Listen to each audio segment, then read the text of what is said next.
Hello friends, welcome back to my channel. இன்றைக்கி ஹெல்த்தியான ஒரு சைட் டிஷ் ரெசிபி, சுரைக்காய் கூட்டு. பிஞ்சு சுரைக்காயாக வாங்கி நல்லா கழுவிட்டு தோலெல்லாம் சீவிட்டு நடுவில் இருக்கிற அந்த விதையை எடுத்துகிட்டு நல்லா பொடியாக கட் பண்ணி வச்சுருக்கேன். நீங்களும் இது மாதிரி நல்லா பொடியாக கட் பண்ணிக்கிங்க. அதுக்கப்புறமா தேவையான பொருட்கள் என்னென்னு பார்த்தலாம். ஒரு மிக்ஸி ஜார் எடுத்துக்கோங்க. அதில் ஒரு ஸ்பூன் வேர்க்கடலை போட்டுக்குங்க. 2 பச்சை மிளகாய், நீங்கள் காஞ்ச மிளகாய் கூட போட்டுக்கலாம். ஒரு ஸ்பூன் தயிர், புளிப்பில்லாத தயிரை எடுத்துக்குங்க.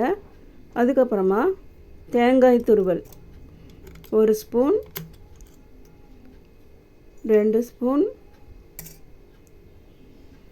நான் 2 ஸ்பூன் போட்டிருக்கேன். நீங்கள் உங்களுக்கு எவ்வளோ தேவையோ அவ்வளவு நீங்கள் போட்டுக்கலாம். அதுக்கப்புறமா அரை ஸ்பூன் சீரகம் போட்டு மிக்ஸி ஜாரில் நல்லா நைஸாக அரைச்சி எடுத்துக்கலாம். அதுக்கப்புறமா ஸ்டவ் பற்றி வச்சு ஒரு கடாய் வச்சுக்கலாம்.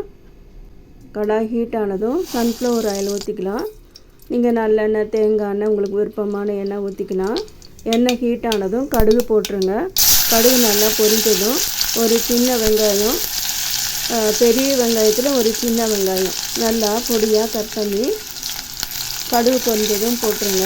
போட்டுட்டு நல்லா வதக்கிடுங்க. அதுக்கப்புறமா நான் சீரகம் தான் போட்டுக்கிட்டேன். ஒரு 1/4 ஸ்பூன் சீரகம். தாளிக்கும் போது போட்டால் நல்லாயிருக்கும், மணமாக இருக்கும், டேஸ்ட்டாகவும் இருக்கும், உடம்புக்கு ரொம்ப நல்லது.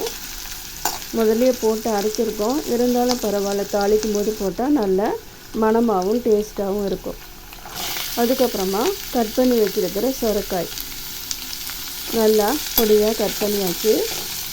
நல்லா பிஞ்சு சுரைக்காயை வாங்கிக்கிங்க. எண்ணெயிலேயே நல்லா இதை வதக்கிடுங்க. தண்ணி ஊற்றாதீங்க. காய் போட்டதும் தண்ணி ஊற்றாமல் நல்லா எண்ணெயிலேயே நல்லா கொஞ்சம் நேரம் நல்லா வதக்கிடுங்க. அதுக்கப்புறமா இதுக்கு தேவையான அளவு உப்பு போட்டுடலாம். எப்பவும் ஒரே மாதிரி கூட்டு செய்யாமல் டிஃப்ரெண்ட்டான டேஸ்ட்டில் டிஃப்ரெண்ட்டான இன்க்ரீடியன்ட்ஸ் போட்டு நீங்கள் ஒரு நாள் செஞ்சு கொடுங்க. எப்போவுமே டேஸ்ட்டு ஒரே மாதிரி சமையலில் இருக்காமல் டிஃப்ரெண்ட்டான டேஸ்ட்டாக ஒவ்வொரு நாளும் செஞ்சு கொடுத்தீங்கன்னா விருப்பப்பட்டு சாப்பிடுவாங்க. இப்போது தேவையான மஞ்சள் தூள் போட்டுக்கலாம். நல்லா இதை போட்டு நல்லா மிக்ஸ் பண்ணிடுங்க.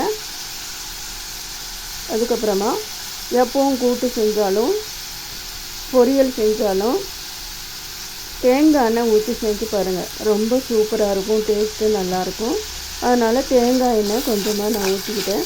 போட்டு நல்லா இதையை நல்லா மிக்ஸ் பண்ணி விட்டுக்குங்க. ஏன்னா உப்பு போட்டிருக்கோம், அதனால் நல்லா மிக்ஸ் பண்ணிடணும். இப்போ வேகிற அளவுக்கு ஒரு 1/2 டம்ளர் தண்ணி, பொடியாக தான் கட் பண்ணியிருக்கோம், அதனால் சீக்கிரமாகவே வெந்துடும். ஒரு 1/2 டம்ளர் தண்ணி ஊற்றிக்கிங்க. ஊற்றி இது நல்லா வேகட்டும்.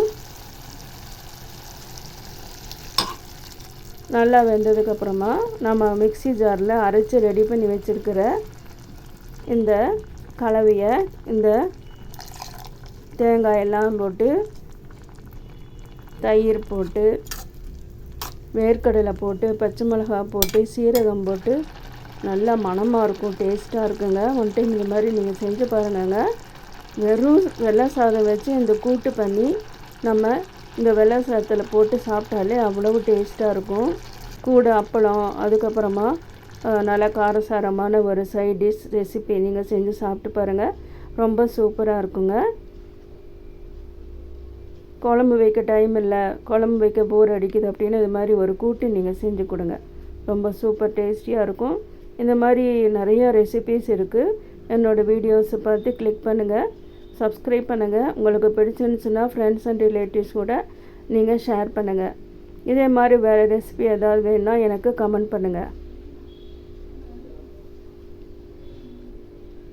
இவ்வளோ நாள் சப்போர்ட் கொடுத்ததுக்கு ரொம்ப நன்றி. இனிமேல் எனக்கு நல்ல சப்போர்ட் கொடுங்க. சப்ஸ்கிரைப் பண்ணுங்கள். ஃப்ரெண்ட்ஸ் அண்ட் ரிலேட்டிவ்ஸ் கூட நீங்கள் ஷேர் பண்ணுங்கள்.